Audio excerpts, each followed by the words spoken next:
মৃত্যু ব্যক্তির নামে 40 চাহরম করা যাবে কি যাবে না? মুসলমানি উপলক্ষে খাওয়া দাওয়া করানো যাবে কি যাবে না? এই দুটি মশলা। কটা মশলা হলো? দুটি মশলা হলো। আর কোনটা ছুটে গেলে ইনশাআল্লাহ মনে করিয়ে দিবেন। আমার কাছে এই দেখেন একটা ব্যাগ আছে, এই ব্যাগের মধ্যে কিছু কিতাব ভরা আছে। জি, আমি যেখানে যাই আলহামদুলিল্লাহ কিতাব নিয়ে যান। কিতাবটি তো নিচে রাখা হবে না, চেয়ার থাকলে ভালো হতো। একটা চেয়ার নিয়ে আসেন তো, ফাটাফাট 2 মিনিটে নিয়ে আসেন। সর্বপ্রথম একটা মাসলা ক্লিয়ার করে দিই যে খাতনা মুসলমানের খাবার করা যাবে কিনা, ঠিক আছে? এরপরে 40 চাহরম হাদিসটি দেখে যাবেন। পরের বিশ্বাস না থাকলে বই এসে মোবাইলে ফটো তুলে যান, বই তো দিব না নাকি? ফটো তুলে আপনি বিন্দাস নিয়ে যান। আর যদি বলেন হুজুর 2 দিন এখানে বইটি রাখতে হবে, আমাদের হুজুরকে ডাকছি তো ডাকেন, আমিও থাকবো, কোনো অসুবিধা নাই। জি, কারণ আমরা হাদিসের উপর আমল করি, তোমরা মৌলবীর কথা শুনে আমল করো। তাই আজকে পর্যন্ত মা বোনকে মসজিদ দাওয়াতে বাধা দাওনি। এসব মসজিদ নামাজ পড়তে যায় না মহিলাদেরকে মসজিদে? জি যায় না, আপনারা নিয়ে যান, খবরদার নিয়ে যাবেন না। নবীর হাদিস যেই রকম সাহাবারা বুঝেছেন সেই রকম বুঝতে হবে। কি বুঝলেন? যেই রকম সাহাবারা বুঝেছে সেই রকম নবীর হাদিস বুঝতে হবে। ওয়াহাবি যেইভাবে বুঝে সেইভাবে বুঝা হচ্ছে নিকৃষ্ট বিদআত। আমাদের সামনে যদি বসে সূর্যর মতন আলো হবে, আর স্পষ্ট ভাবে বুঝা যাবে। সূর্য উঠলে দিন বুঝা যায় না? ওইভাবে দিন যেমন পরিষ্কার বুঝে যায়, সেই রকম মানুষ 10 মিনিটে বুঝে নেবে দুনিয়ার জঘন্য বিদাতি হচ্ছে ওয়াহাবি। জি, জঘন্য আকীদা রাখনেওয়ালা হচ্ছে ওয়াহাবি। আর ইয়ারা মানুষকে দুরুদ সালামকে বিদাত বানিয়েছে। জি, কেউ জানেন না কি আনতে? তাড়াতাড়ি লেসেন, তাড়াতাড়ি লেসেন।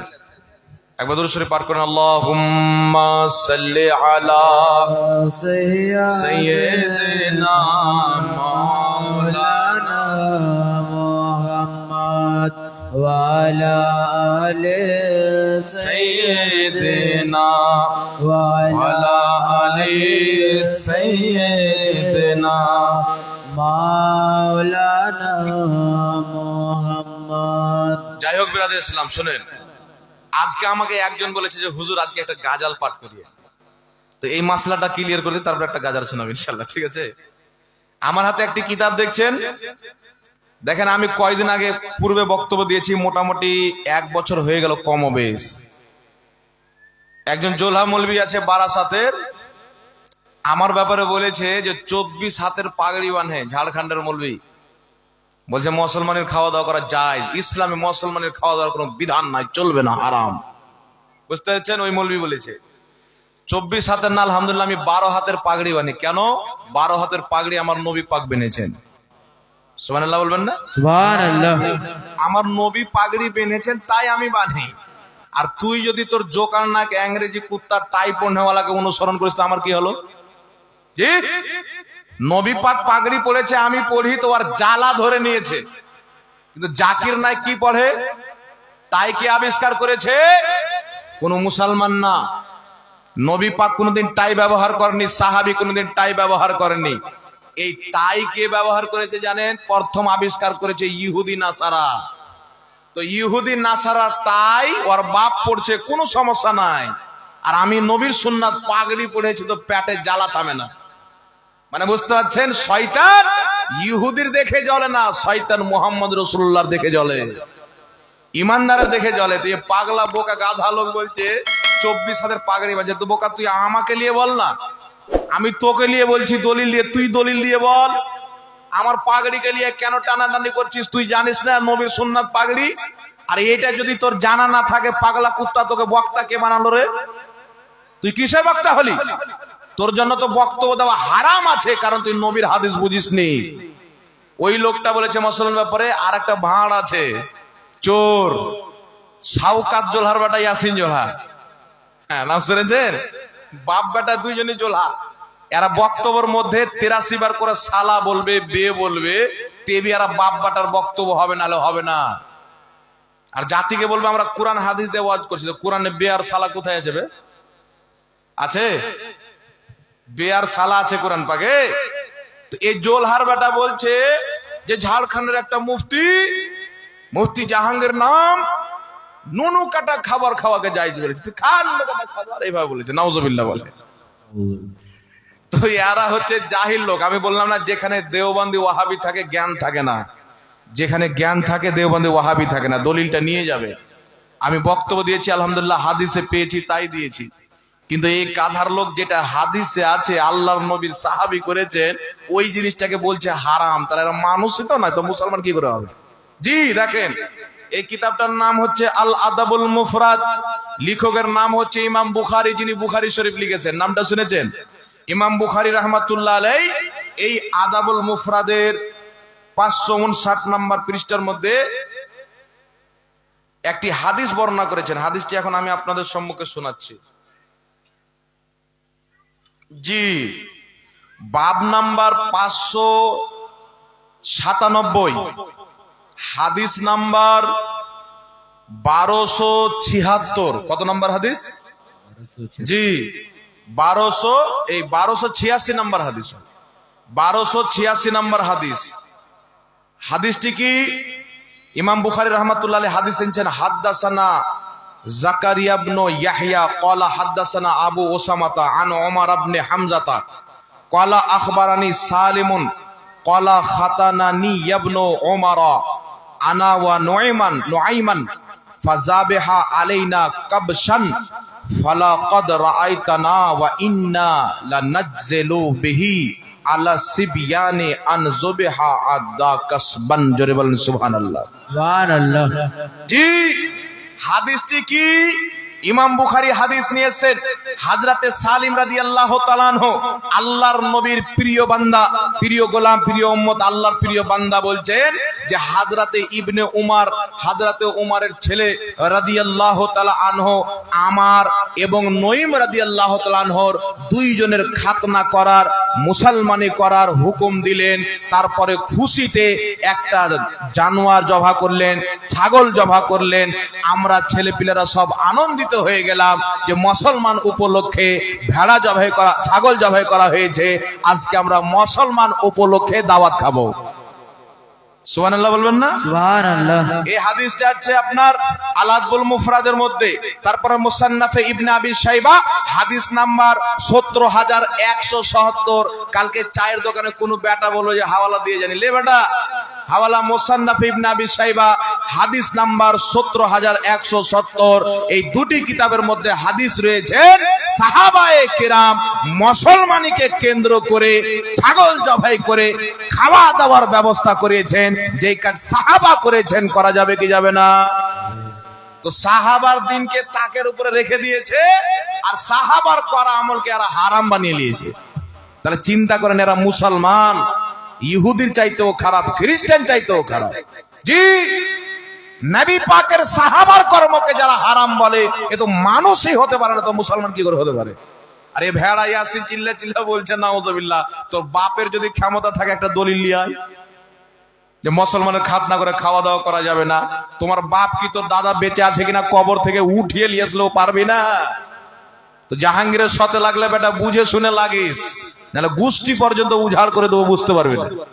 হাদিস দিয়ে দলিল দিয়েছি, যদি ক্ষমতা থাকে কোন ওয়াহাবি মৌলবীর, আমার বেঁচে থাকা পর্যন্ত চ্যালেঞ্জ করছি, একটি হাদিস যদি দেখাতে পারে মুসলমান উপলক্ষে, মুসলমান উপলক্ষে খাতনা উপলক্ষে খাওয়া দাওয়া করা যাবে না, একটা হাদিস যদি দেখাতে পারে 1 লাখ টাকা পুরস্কার দেবো, লিয়েছো যদি হিম্মত থাকে।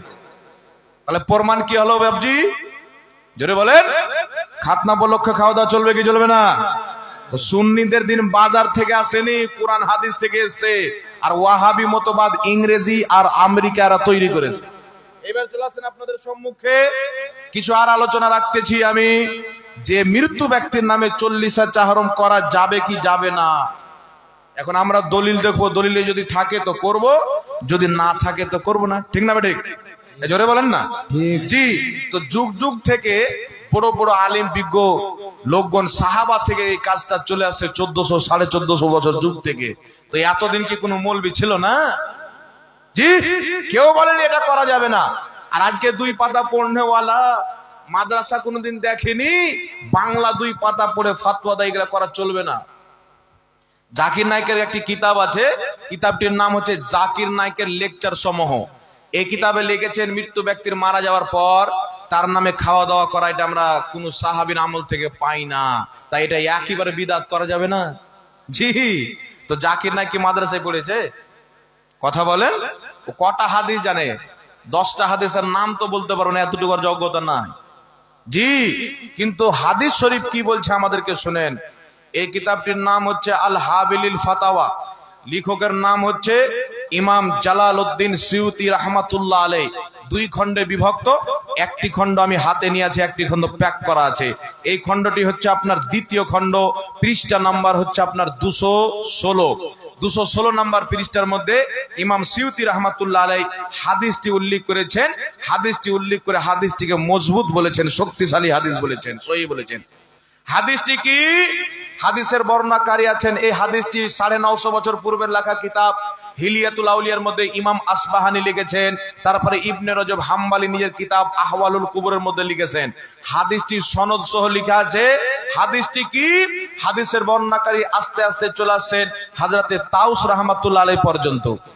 হযরতে তাউস রাহমাতুল্লাহ আলাইহি বলছেন, ইন্নাল মাউতা ইয়াফতানুনা ফি কুবুরিহিম সাবআ ফাকানু ইস্তাহিব্বুনা আইয়াতআমা আনহুম তিলকাল আইয়াম। একটু জোরে বলতে হবে সুবহানাল্লাহ। সুবহানাল্লাহ। হযরতে তাউস রাহমাতুল্লাহ আলাইহি দীর্ঘ আলোচনা ইমাম জালালউদ্দিন সিউতি দীর্ঘ আলোকপাত করেছেন। ইমাম তাউস রাহমাতুল্লাহ আলাইহি বিখ্যাত তাবী, কমবেশ 500 জন সাহাবীর দিদার লাভ করেছেন। বহুত বড় তাবী, অনেক সাহাবীকে দেখেছেন। তিনি স্পষ্ট আকারে বলছেন, আল্লাহর নবীর সাহাবীর জামানায়, আমরা তাবেইনের জামানায় মানুষ যখন মারা যেত, আমাদের বিশ্বাস ধারণা ছিল মৃত্যু ব্যক্তি নিজের কবরে 7 দিন পর্যন্ত কষ্টতে থাকে, ফিতনাতে থাকে। তার কারণে আল্লাহর নবীর সাহাবীগণ এবং আমরা যুগ যুগ থেকে সাহাবীর জামানা থেকে আপনার মৃত্যু ব্যক্তির নামে 1 দিন 2 দিন না, ইনি বলছেন 7 দিন পর্যন্ত খাওয়া দাওয়া করাতাম। সুবহানাল্লাহ, সুবহানাল্লাহ। জোরে বলুন না সুবহানাল্লাহ। সুবহানাল্লাহ। জি, 7 দিন পর্যন্ত খাওয়া দাওয়া করাতাম। তাহলে যেই কাজটা সাহাবী করেছেন, জাকির নায়েক হোক আর কোন নায়েক হোক, যদি সাহাবীর আমলের বিপক্ষে বলে, আমরা সুন্নি মুসলমান মানতে পারি না। কারণ আমাদের ঈমান হচ্ছে মূল্যবান। যাদের ঈমান আমেরিকা ইসরায়েলের পকেটে ভরা আছে তারা মানতে পারে, কোনদিন নবীর দিওয়ানা সাহাবার মাননেওয়ালা মানতে পারে না। সুবহানাল্লাহ। জোরে বলবেন না সুবহানাল্লাহ। সুবহানাল্লাহ। জি, তাই 4 দিনে করলে চাহরম বলা হয়, 40 দিনে 40 বলা হয়। নামে কোনো ইফেক্ট পড়ে না। কাজটা সাহাবার 4 দিনে করলেও যায়, 40 দিনে করলেও যায়। এখন বলবে দেওবন্দিরা বুঝিয়ে বেড়ায়, তাবলিগি জামাতের কিছু লোক আছে, মানুষকে বুঝায় খাওয়া দাওয়া করেন, ঠিক আছে, মানুষ খাওয়ানো তো এটা ভালো কাজ, নেকির কাজ, খারাপ কাজ না। কারণ নবী পাক বলেছেন, বুখারী শরীফের হাদিস, বুখারী শরীফ 1ম খণ্ড 1ম অধ্যায় কিতাবুল ঈমান হাদিস নাম্বার 12। আমার আপনার নবীকে একজন জিজ্ঞাসা করছেন, ইয়া রাসূলুল্লাহ আইয়ুল ইসলামে খায়রান, ইসলামের উত্তম আমল কি? তো আমার আপনার নবী বলছেন, তুতিমুত তাআম ওয়া তাকরাউস সালাম, ইসলামের উত্তম আমল হলো মানুষকে খাওয়া দাওয়া করা, মানুষকে সালাম করা। সুবহানাল্লাহ বলবেন না? সুবহানাল্লাহ। আমার নবী বলছেন মানুষকে খাওয়া দাওয়া করার উত্তম কাজ, তো ঠিক আছে, কিন্তু ডেট ফিক্স করা বিদআত। ডেট ফিক্স করা মানে 4 দিনে করব, 40 দিনে করব, এটা বিদআত। তো ডেট ফিক্স করা যদি কোথাও ডেট ফিক্স করে কোনো জিনিস করা যাবে না। আব্বা মায়ের বিয়েটা ডেট ফিক্স করা হয়নি, তাহলে বিয়েটা যদি হারাম হয়ে যেত, যে ফাতোয়া দিচ্ছে ওর অবস্থা কি হবে বুঝতে পারছেন? জি, তাই এরা হচ্ছে জোলহা, যেখানে জ্ঞান থাকে ওখানে এরা থাকে না, আর যেখানে ইয়ারা থাকে ওখানে জ্ঞান থাকে না। জ্ঞান বলছে পালা, বুঝতে পারছেন? তাই মৃত্যু ব্যক্তির নামে 4 দিনে, 5 দিনে, 6 দিনে, 40 দিনে, 1 বছর পর, 2 বছর পর, 100 বছর পর, 1400 বছর পর, 1000 বছর পর খাওয়া দাওয়া করানো যায়। সুবহানাল্লাহ বলতে হবে। যেহেতু সাহাবা। আরেকটি হাদিস বলে দিই, যা কিতাবটা এই ব্যাগে আটেনি, আবু দাউদ শরীফ, এর চাইতে বড় তো, তাই গাড়িতে রাখা আছে। সাদ বিন আবাদা রাদিয়াল্লাহু তাআলা আনহু, আবু দাউদ শরীফের হাদিস, নবী পাকের দরবারে আসলেন, হুজুর আমার মা মারা গেছেন, আমার মায়ের নামে কিছু সাদকা করতে চাই, কি সাদকা করলে ভালো হবে? রাসূল পাক সাল্লাল্লাহু আলাইহি সাল্লাম বলছেন, পানি সাদকা করো। তো হযরতে সাদ বিন আবাদা কূপ খুঁদলেন। কূপ কি খুঁদলেন? কূপ, কুয়া খুঁদলেন। খুদার পরে বললেন, হাযিহি বিরুয়ে উম্মে সাদ, এই কূপটা হচ্ছে হযরতে সাদের মায়ের জন্য। সুবহানাল্লাহ, সুবহানাল্লাহ। নাম লাগলো কি লাগলো না? কূপ খুদে নাম লাগিয়ে দিলেন। তো ওই কূপের পানি মানুষ পান করবে, সওয়াব তিনার মায়ের কবরে যাবে। তাহলে কি বোঝা গেল? মৃত্যু ব্যক্তির নামে পানি পান করানো, খাওয়া দাওয়া করানো, এটা সাহাবার আমল থেকে প্রমাণিত। যারা এটাকে অবৈধ মনে করে, নাজায়েজ মনে করে, এরা জান্নাত তো জান্নাত, জান্নাতের খুশবু পর্যন্ত হারাম আছে। এইবার চলে আসেন আর একটি কিতাব আপনাদের সম্মুখে পেশ করব। এই যে এখানে একটি কিতাব, কিতাবটির নাম হচ্ছে আল মুগনি। লেখকের নাম হচ্ছে ইবনে কোদামা রাহমাতুল্লাহ আলাইহি, যিনাকে সবাই মানে। ইমাম কোদামা রাহমাতুল্লাহ আলাইহি এই কিতাবটি 8 খণ্ডে বিভক্ত। দ্বিতীয় খণ্ডটি আমি নিয়েছি, যেহেতু মাসলাটা দ্বিতীয় খণ্ডতে আছে। এই খণ্ডের মধ্যে আপনার পৃষ্ঠা নাম্বার 213 নম্বর পৃষ্ঠার মধ্যে ইমাম ইবনে কোদামা রাহমাতুল্লাহি আলাইহি কি ফতোয়া দিয়েছেন একটু মনোযোগ সহকারে শুনবেন। ইনি এখানে ফতোয়া দিচ্ছেন, ইজমাউল মুসলিমিনা ফাইন্নাহুম ফি কুল্লি আসরিন ওয়া মিসরিন ইয়াজতামিউনা ওয়া ইয়াকরাউনাল কুরআনা ওয়া ইয়াহদুনা সাওয়াবুহু ইলা মাউতাহুম মিন গায়রি নাকির। একটু জোরে বলেন সুবহানাল্লাহ। সুবহানাল্লাহ। ইমাম ইবনে কোদামা বলছেন, যাকে সবাই মানে, শত শত বছর পূর্বের ইমাম, ইনি বলছেন প্রত্যেক মুসলমানের ইজমা আছে, ঐক্যমত আছে যে মৃত্যু ব্যক্তির নামে যুগ যুগ থেকে মুসলমান একত্রিত হয়ে মানুষজনকে ডেকে কোরআন পাক তেলাওয়াত করে, আর সেই তেলাওয়াতের সওয়াব মৃত্যু ব্যক্তির কবরে যায়। এই বিষয়ে প্রত্যেক মুসলমানের ইজমা আছে। জোরে বলেন সুবহানাল্লাহ। সুবহানাল্লাহ। এখন যারা মুসলমান দল থেকে বেরিয়ে গেছে, এরা বলছে কোরআন পড়ে কি লাভ? যে ব্যক্তি জিন্দা ছিল না, ওই ব্যক্তির মরার পরে জিন্দাতে কোরআন পড়েনি, মরার পরে ওর নামে কোরআন পড়ে কি লাভ? তো যে ব্যক্তি জীবনে জানাজার নামাজ পড়েনি, তাহলে জানাজার নামাজ পড়িও না, নদীতে ভাসিয়ে দাও, নাকি বলেন? তো যেই ব্যক্তি জীবনে কোরআন পড়েনি, গুনাহ করে গেছে, ওর নামে তো বেশি করে নেকি করতে হবে, ঠিক না? বেশি করে দান করতে হবে, বেশি করে খাওয়া দাওয়া করাতে হবে, বেশি করে কোরআন তেলাওয়াত করে ওকে সওয়াব দিতে হবে, কারণ ওর পরিজন বেশি। ঠিক কি ঠিক? জোরে বলেন। জি। তাই বেরাদর ইসলাম, আর একটি মশলা আপনাদের সম্মুখে ক্লিয়ার করে দিই। মশলাটি হচ্ছে, মৃত্যু ব্যক্তি, আমাদের মধ্যে একটা রেওয়াজ আছে, আমরা আহলে সুন্নাত ওয়াল জামাতের লোক অনেকেই খাসি নিয়ে, মুরগা নিয়ে মাজারে যায়, যাই না? একটি কথা মনে রাখবেন, মহিলাদের মাজারে যাওয়া হারাম আছে, ঠিক আছে? তাই মহিলাদেরকে খবরদার মাজারে নিয়ে যাবেন না, ঠিক আছে? আমরা মাজারে মানুষ ইসালে সওয়াবের জন্য, আল্লাহ পাকের ওলির জন্য তোহফা স্বরূপ আপনার নিয়ে যায়, খাসি নিয়ে যায়, মুরগা নিয়ে যায়। ওই শাওকাতের বেটা জুলহা ইয়াসিন বলেছে যে এই খাবার সুয়ার চাইতো বেশি হারাম। নাউজুবিল্লাহ বলেন, জোরে বলেন না আস্তাগফিরুল্লাহ। আস্তাগফিরুল্লাহ। তাহলে মাজার, আচ্ছা বলেন তো, সুয়ারকে হারাম কে করেছে? আল্লাহ করেছে। আর ইয়াসিন বলছে সুয়ার চাইতো বেশি হারাম। তো যেটাকে আল্লাহ হারাম করেছে ওটা বেশি বড় হারাম হবে না, বান্দার হারাম করাটা বেশি বড় হারাম হবে? আল্লাহ। জোরে বলেন না। আল্লাহ। তো আল্লাহর হালাল হারাম করাকে চ্যালেঞ্জ করে ওর চাইতে বড় হারাম বানাচ্ছে পাগলা জোলহালো। তো ওদের যে শিরকের ধারণা, ওদের ফাতোয়া অনুযায়ী, ওদের ধারণা অনুযায়ী নিজেই মুশরিক হয়েছে, ওর বউ পর্যন্ত তালাক হয়েছে জোলহার। কিন্তু বললাম না, এরা কিতাব পড়ে ফাতোয়া দেয় না, ওই বাপ দাদার শুনছে, বাপ দাদার ধর্ম নিয়ে ব্যস্ত আছে। সুন্নাত পর্যন্ত পড়াশোনা করা হয়, সাথে ইনার লেখা কিতাব নুরুল আনোয়ার পড়ানো হয়। এই কিতাবের মধ্যে পৃষ্ঠা নাম্বার 42 মধ্যে ইনি স্পষ্ট ফাতোয়া দিয়েছেন। ফাতোয়াতে কি দিয়েছেন? তিনি বলছেন যে মুসলমানেরা আল্লাহওয়ালাদের মহাব্বতে ইসালে সওয়াবের জন্য তাদের দরবারে গিয়ে গরু জবাই করে, খাসি জবাই করে, মুরগা জবাই করে, আল্লাহর নাম নিয়ে করে, বিসমিল্লাহ আল্লাহু আকবার বলে, আর ওই খাওয়া দাওয়ার সওয়াব আল্লাহওয়ালার দরবারে নজরানা পেশ করে। ইনি বলছেন এটাকে যারা নাজায়েজ বলবে, পাকা মূর্খ জাহিল ব্যক্তি। কেন? ইনি বলছেন ওই খাবারটা হচ্ছে হালালুন তাইয়্যিবুন, একেবারে হালাল এবং পবিত্র খাবার। সুবহানাল্লাহ। সুবহানাল্লাহ। শাওকাতের বেটা ইয়াসিন যদি মায়ের দুধ পান করে থাকে, তাহলে হারাম প্রমাণ করুক, কিতাব লাগুক, কিতাব দেখা। বাপের বেটা থাকলে ওর বাপ পর্যন্ত দেখাতে থাকবে, তেমনি তো দেখাবে। এদের মধ্যে 99% এদের বানানো মশলা, খালি নমাজ 5 ওয়াক্তের পড়তে হবে, এটাই সহি মশলা। বাকি 99টা মশলা বেকার, এদের ফালতু বানা মশলা, গাঁজাখোর মশলা। তাই বেরাদর ইসলাম, খবরদার, ঈমানকে বাঁচিয়ে রাখতে হবে, আর এই ভুল ভেঙে তাদেরকে তওবা করতে হবে। এইবার চলে আসেন আপনাদের সম্মুখে আরেকটি মাসলা ক্লিয়ার করে দিই। মহিলাদের মসজিদে যাওয়া, দেখেন আমার আপনার নবী সাল্লাল্লাহু আলাইহি ওয়াসাল্লাম মহিলাদের মসজিদ যেতে অনুমতি দিয়েছেন পরে নিষেধ কেন হলো, কি জন্য হলো, এই বিস্তারিত আলোচনা করব।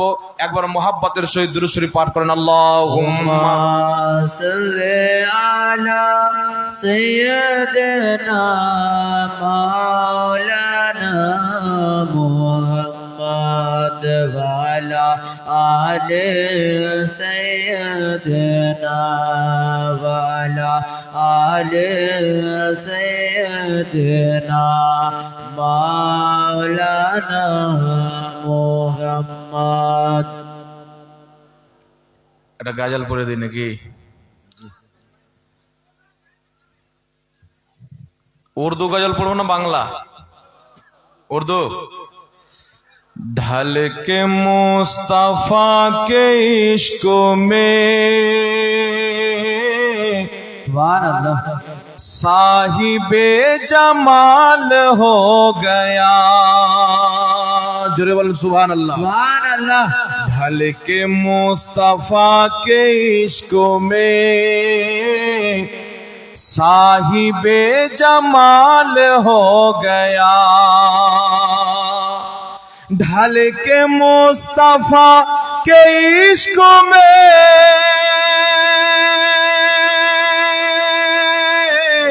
साहिबे जमाल हो गया। साहिबे जमाल हो गया। एक गुलाम काले रंग का, एक गुलाम काले रंग का हजरत बिलाल हो गया। जोरे बोलें, आरेकटू जोरे बोलें ना सुभान अल्लाह। एक गुलाम काले रंग का हजरत बिलाल हो गया। सुभान अल्लाह। अल्लाह अल्लाह ये करामते और तिलावतों की बरकते। কি হয়েছে বসেন, বসেন না, কি হয়েছে বসেন, বসেন। अल्लाह अल्लाह ये करामते और तिलावतों की बरकते। अल्लाह अल्लाह ये करामते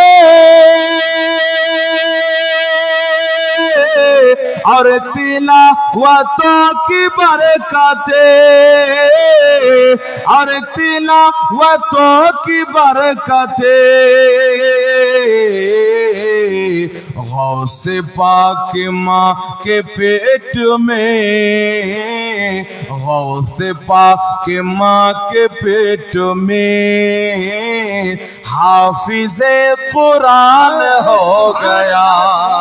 नारे तकबीर, अल्लाहु अकबर। नारे तकबीर, नारे रिसालत, नारे रिसालत। मसलके आला हजरत, मसलके आला हजरत। नारे तकबीर, नारे रिसालत। বসেন, শুনেন, আমার কথা শুনে করে রাগ করার প্রয়োজন নাই তো, মাহফিলের মধ্যে কারণ আমার কথা শুনবেন। আব্দুর রাজ্জাক বিন ইউসুফ বলেছে, যারা 40 চাহরমের খাবার খায় সুয়ার চাইতে বেশি হারাম। ওর জবাব দিতে হবে কি হবে না? বলেন। আর কেউ যদি বলে আমি ভুল বলছি, বেটা আমি আছি, ডাক না, কয়টা বাপ আছে তোমার? ডাকো, আমি তো আছি এখানে, আমাকে বেঁধে রাখো। মাহফিলের মধ্যে কেউ আর ডাকো, যদি আমি না দেখাইতে পারি কিতাবের মধ্যে, তাহলে জুতোর গলা পরে এখান থেকে বাড়ি যাবো। তাই এখানে বসেন, শান্তিভাবে বসেন, বিশৃঙ্খলা তৈরি করবেন না, ঠিক আছে? এখানে শান্তিভাবে বসেন, বসেন। জি, সুয়ার চাইতে বেশি হারাম বলছে আপনার পাক পবিত্র খাবারকে, তখন পেটে ব্যথা হয় না? মানুষকে যখন আপনি বলবেন তা আপনাকে উত্তর দিবে কে? দিবে না। একটা ঢেল যদি মারেন তো আপনাকে 10টা ঢেল মারবে। এটা সাহস রাখতে হবে, তারপরে বলতে হবে। আর নাহলে আপনার মৌলবীকে বুঝাইতে হবে যে বাপরে ছাড়, এগুলো বলা লাভ নেই, কোনো বলিস না, নাকি বলেন?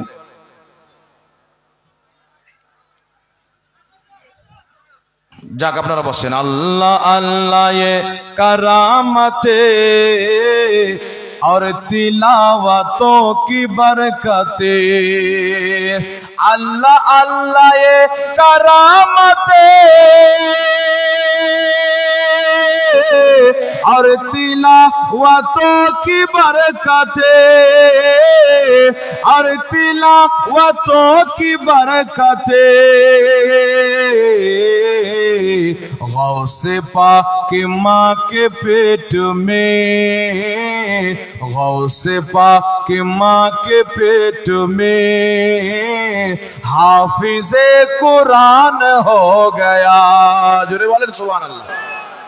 अल्लाह अल्लाह ख्वाजा की गली जयपाल जाके बन गया वली। अल्लाह अल्लाह ख्वाजा की गली जयपाल जाके बन गया वली। जयपाल जाके बन गया वली। ख्वाजा की नजर जो पड़ गई ख्वाजा की नजर जो पड़ गई जयपाल बा कमाल हो गया। ढल के मुस्तफा के इश्क में साहिबे जमाल हो गया। जोरे बोल सुभान अल्लाह। মা বানুগণেরা আপনারা নিজে নিজে জায়গাতে বসুন। মা খালাগণেরা আপনারা নিজে নিজে জায়গাতে বসুন। দ্বিতীয় নম্বর কথা, যদি কাউকে কোনো কথা জানার বিষয় থাকে তাহলে কোনো মৌলবীকে তোমরা নিয়ে এসো, মাওলানাকে নিয়ে এসে তোমরা দলিল দেখো। নিজেদের মধ্যে এখানে লাঠির কোনো ঝগড়া নাই, কিতাবের ঝগড়া আছে। অন্ধকে কিতাব দেখানো যাবে না। যদি প্রয়োজন পড়ে তোমাদের মাওলানাকে নিয়ে এসো, তাহলে আমরা এখানে হাজির আছি। যা কথা হয়েছে, কিতাবের কথা হয়েছে, দলিলের কথা হয়েছে, প্রতিটার দলিল দেওয়া যাবে। তাহলে সাধারণ পাবলিককে নয়, যেহেতু তোমার চোখ থাকতে তোমরা অন্ধ, যাদের চোখ আছে তোমাদের গ্রুপের মাওলানাকে নিয়ে এসো। আলহামদুলিল্লাহ। প্রয়োজন পড়লে 10 দিন এখানে থেকে ফয়সালা করা যাবে। বসেন বসেন, চিন্তা করি না, এগুলো কত আমাদের দেখা আছে, বুঝতে পারলেন? আমরাও ছোটখাটো মস্তান লোক লয়। জি হ্যাঁ, শুনেন না, আমি তো চ্যালেঞ্জ করছি যে হিম্মত যদি থাকে এক্ষুনি ডেট করো না। মানা করেছি কি আমি? এক্ষুনি ডেট করো, কখন বসে বসো, কোনো সমস্যা নাই। এই আর একটি মশলা ক্লিয়ার করবো, শুনেন। কিছু মৌলবি এখন এই ফাতোয়া দিচ্ছে যে মিনহা খালাকনাকুম বলে মাটি দেওয়া যাবে না।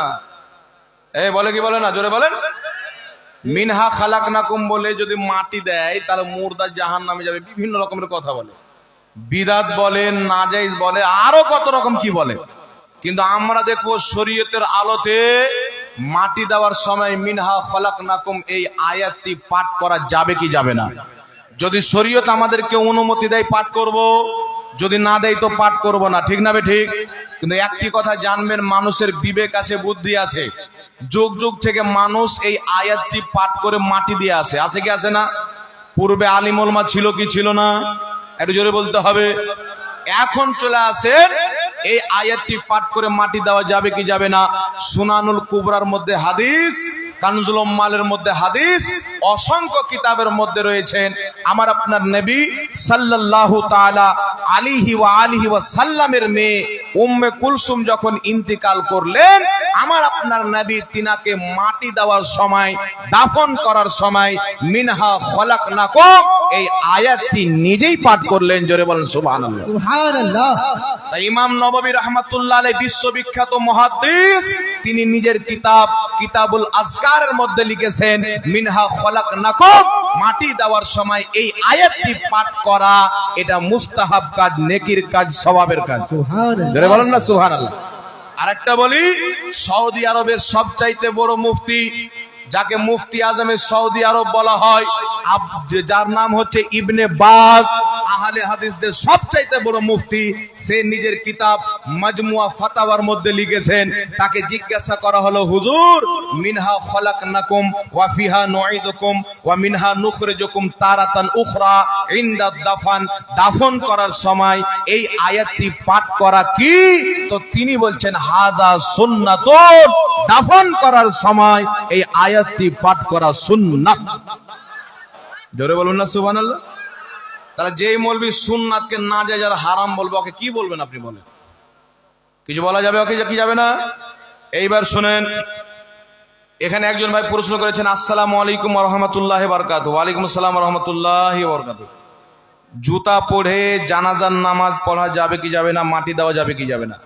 কবরস্থানে জুতা পরে যাওয়া একেবারে মামনু কাজ, নিষেধ কাজ, আল্লাহ নিজেই নিষেধ করেছেন।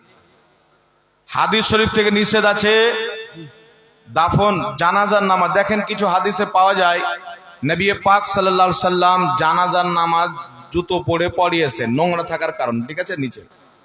তো আপনারা বলেন তো, নবী পাকের জুতা মুবারক আর আমাদের জুতা মুবারক এক না দু? জি জোরে বলেন। দুই। আমার আপনার নবীর জুতাকে যদি মানুষ পায় তো মাথার তাজ বানিয়ে নিবে, আমাদের আপনাদের জুতা যদি মানুষের গায়ে লেগে যায় তো ক্ষমা চাইতে হবে, ঠিক না? তো নবী পাকের জুতা আলাদা, আমাদের জুতা আলাদা। আদব হলো খালি পায়ে জানাজার নামাজটা পড়তে হবে। আরেকটি প্রশ্ন, এটা তো হয়ে গেছে, জানাজার পরে দোয়া করা যাবে কিনা? বেতরের নামাজ এক রাকাত পড়া যাবে কি? ফজরের নামাজের পরে সম্মিলিতভাবে মোনাজাত করা যাবে কি? জি যাবে। দেখেন বেতরের নামাজ এক রাকাত হাদিসের মধ্যে আছে, কিন্তু বিশুদ্ধ মত হলো বেতরের নামাজ 3 রাকাত পড়তে হবে। নবী পাক পড়েছেন। বুখারী শরীফের হাদিস, মায়েশা সিদ্দিকা রাদিয়াল্লাহু তাআলা আনহাকে জিজ্ঞাসা করা হলো যে মায়েশা আপনি বলেন নবী পাক সাল্লাল্লাহু আলাইহি সাল্লামের রমজান মাসের নামাজ কেমন ছিল? তো মায়েশা রাদিয়াল্লাহু তাআলা আনহা বললেন নবী পাক রমজানে এবং রমজানের বাইরে 11 রাকাতের বেশি পড়তেন না। কত রাকাতের বেশি? 11 রাকাতের বেশি পড়তেন না।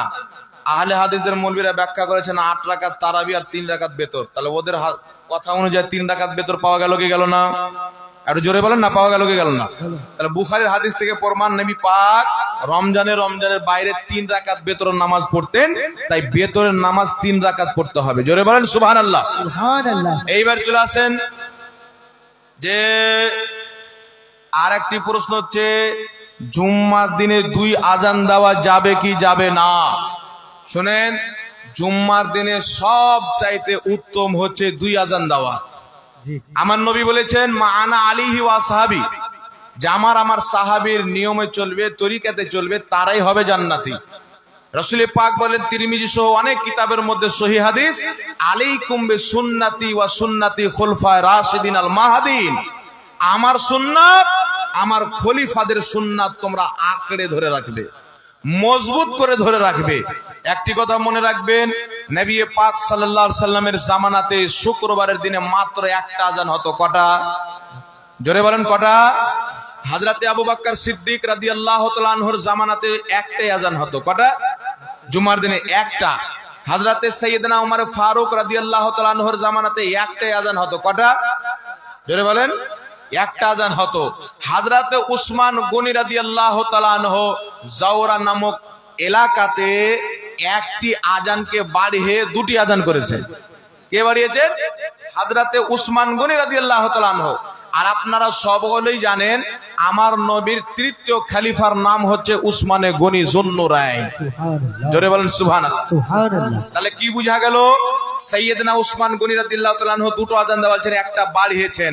তো আমার নবীর জামানায় একটা, আবু বকর সিদ্দিকের জামানায় একটা, ওমর ফারুকের জামানায় একটা, উসমান গনি রাদিয়াল্লাহু তাআলা আনহু যখন মানুষ একটা আজানে মসজিদে আসছেন না, একটা আজানকে তিনি বাড়ালেন।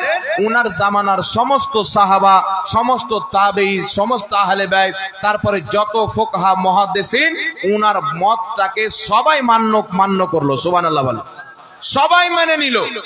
তাহলে কি বুঝতে পারলেন? এইবার কেউ যদি বলে যে নবী পাকের জামানায় একটা আজান, আবু বকর সিদ্দিকের জামানায় একটা আজান, উমর ফারুকের জামানায় একটা আজান, তো একটা আজান দেওয়া বেশি উত্তম, আমি বলবো এটা তোমার বুঝার ভুল। কেন ভুল? নবী পাকের জামানায় একটা আজান আছে, ঠিক আছে। আবু বকর ওমরের জামানায় একটা আজান আছে, ঠিক আছে। যখন নবীর খলিফা উসমান গনি আরেকটা আজান দিলেন, আজান হয়ে গেল দুইটা। দুইটাই আদায় করতে হবে। কেন? আমার নবী বলেছেন আমার সুন্নাত, আমার খলিফাদের সুন্নাত আঁকড়ে ধরে রাখবে, যারা আমার সাহাবীর তরিকাতে চলবে তারাই হবে জান্নাতি। তো জুমার দিনে যদি আপনি আপনার মসজিদে একটা আজান দেন, তাহলে সাহাবীর সুন্নাত ছুটে গেল, উমর হযরত উসমান গনির সুন্নাত ছুটে গেল। আর যদি আপনি দুটো আজান দেন, তো নবীর সুন্নাত তো আদায় হলো, আবু বকর সিদ্দিকেরও সুন্নাত আদায় হলো, ওমর ফারুকেরও সুন্নাত আদায় হলো, উসমান গনিরও সুন্নাত আদায় হলো, নবীরও সুন্নাত আদায় হলো, সাহাবারও সুন্নাত আদায় হলো। জোরে বলেন সুবহানাল্লাহ। সুবহানাল্লাহ। কি করে আদায় হলো? কেমন করে আদায় হলো শুনেন। দুইয়ের মধ্যে এক আছে, একের মধ্যে দু। জোরে বলেন। দুইয়ের মধ্যে এক আছে, একের মধ্যে দুই আছে। হ্যাঁ, দুইয়ের মধ্যে এক আছে কি নাই? তো যাদের মসজিদে দুটো সানি আজান হয়, ওদের মসজিদে একও আছে, দুইও আছে। মানে নবীরও তরিকা আছে, সাহাবারও তরিকা আছে। আর যারা একটাই দেয়, তারা সাহাবার তরিকাকে বাদ দিয়ে দিয়েছে। আর আমার নবী বলেছেন, যারা আমার সাহাবীর তরিকাতে চলবে তারাই হবে জান্নাতি। সুবহানাল্লাহ। জোরে বলতে হবে সুবহানাল্লাহ। সুবহানাল্লাহ। তাই দুটো আজান দিতে হবে আপনাকে, ঠিক আছে? এবার চলে আসেন, কি দিয়েছেন এটা হযরত? পরকাল সম্বন্ধকারী জেনে চলছে। ও, পরকাল গমনকারী মানে ইন্তেকাল ব্যক্তির নামে 40 চাহরম করা যাবে না কিনা। আমি তো বলেও দিলাম, হাদিসও খুলে দেখিয়ে দিলাম আপনাদের সম্মুখে। এবার দেখার পরও যদি কেউ অন্ধ হয়ে থাকে, তাহলে কিছু করার আছে? কিছু করার নেই। যাই হোক বেরাদ ইসলাম, তারপরে কিছু প্রশ্ন আছে, এটাকে রাখা হোক, কিছু রাখা হোক।